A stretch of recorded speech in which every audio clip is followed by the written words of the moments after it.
विश्व योग दिवस पर उत्तर प्रदेश में भव्य आयोजन हुआ। बहराइच के इंदिरा गांधी स्टेडियम में जनसैलाब उमड़ा। मुख्यमंत्री योगी आदित्यनाथ के नेतृत्व में योग सत्र चला।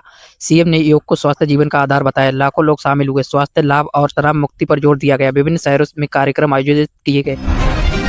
नीट यूजी री एग्जाम को लेकर उत्तर प्रदेश में सख्त सुरक्षा व्यवस्था की गई। इस परीक्षा केंद्रों पर सीसीटीवी और भारी फोर्स तैनात। अभ्यर्थियों को बिना तनाव परीक्षा देने की अपील की गई। धर्मेंद्र प्रधान ने सुचारू आयोजन का आश्वासन दिया। राज्य भर में तैयारियां पूरी कर ली गई हैं।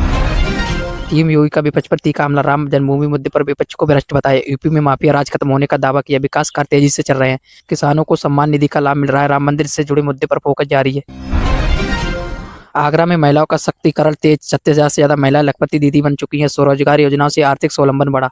सीएम योगी की नीतियों का सकारात्मक असर दिख रहा है। महिलाओं को आत्मनिर्भर बनाने का प्रयास लगातार जारी है। यूपी के स्कूल में एआई और रोबोटिक शिक्षा की नई पहल शुरू। छात्रों को भविष्य की तकनीक से जोड़ने की तैयारी। प्राकृतिक खेती को बढ़ावा देने के लिए कृषि मेलों का योजना बनाई गई। युवाओं के कौशल विकास पर विशेष जोर दिया जा रहा है। नीट यूजी एग्जाम के मद्देनजर पटना समेत कई जिलों में टैरिफ बदलाव किया गया। 21 जून को परीक्षा के लिए यातायात प्रतिबंध लगाए गए हैं। अभ्यर्थियों को समय से पहुंचने की सलाह दी गई है। सुरक्षा व्यवस्था चाक चौबंदी रखी है। सुचारू योजना सुनिश्चित किया जा रहा है। बिहार कैबिनेट के 29 प्रस्ताव पास हो गए। अश्लील गीतों पर सख्ती और रोज 5 वाहन जब्त करने का अभियान शुरू। पंचायत चुनाव में आरक्षक चक्रीकरण से राजनीतिक हलचल मची हुई है। दलों में चर्चा तेज हो गई है। महिलाओं की नौकरी योजना की दूसरी किस्त जल्द जारी होने वाली है। पीएमजेडीवाई में बिहार दूसरे स्थान पर है। गुरुकुल शैली शिक्षा शुरू करने की तैयारियां चल रही हैं। लड़कियों के सशक्तिकरण पर सरकार का पूरा फोकस है। भूमि रिकॉर्ड सुधार अभियान 21 जून तक बढ़ा दिया गया है। सर्वे के दौरान दस्तावेज जमा करने की सुविधा उपलब्ध। बिजली खपत में नया रिकॉर्ड बना। 8,874 मेगावाट पहुंची। बिजली व्यवस्था में सुधार दिख रहा है। बिहार दिवस पर चुनौतियों पर विमर्श हुआ। विदेश में फंसे बिहारियों की चिंता जताई गई। पंचायत चुनाव में सीट बदलाव में दिग्गजों में बेचैनी। राजनीतिक गतिविधियां काफी तेज हो गई हैं।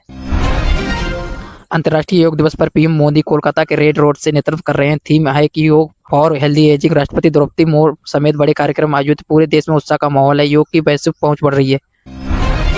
नीट यूजी 2026 री एग्जाम आज हो रहा है। 22 लाख से ज्यादा छात्र परीक्षा दे रहे हैं। यूए में 3 केंद्र बनाए गए हैं। सीसीटीवी और बायोमेट्रिक सुरक्षा व्यवस्था। एनटीए ने पेपर की लीक अफवाहों को खारिज कर दिया है।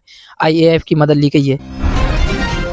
हार्मुज जलडमरू मध्य में 3 भारतीय जहाज सुरक्षित गुजर गए। यूके में एक भारतीय कप्तान हिरासत में है। परिवार ने अपील की। क्षेत्रीय तनाव की बीच सुरक्षा को लेकर चिंता बनी हुई है।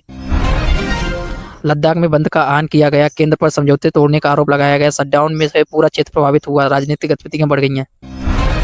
महाराष्ट्र के परवाड़ी मंदिर में छत गिरने से हादसा हो गया। कई मौतें हुई। कई लोग फंसे गए। बचाव कार्य तेजी से हो। दिल्ली में सीजेपी का नीट प्रदर्शन जारी है। पानी रोकने के आरोप लगे। छात्र अपनी मांगों को लेकर अड़े हुए हैं। पाकिस्तान की कूटनीति सफलता की चर्चा हो रही है। अंतर्राष्ट्रीय मंच पर इसकी प्रमुखता बढ़ी। ट्रंप ईरान डील पर अपडेट आया। शांति वार्ता जारी हुई। हार्मुज पर टोल को लेकर चेतावनी दी गई है। मध्य पूर्व में तनाव बना हुआ है। सीबीएसई डिजिटल मार्किंग पर स्टेक होल्डर्स से सलाह लेगा। परीक्षा प्रक्रिया को और बेहतर बनाने की कोशिश है। एफएसएसएआई ने नेचुरल और हेल्दी लेवल पर नई नजर रखने की पहल की। उपभोक्ता सुरक्षा बढ़ाने के लिए कदम उठाया गया।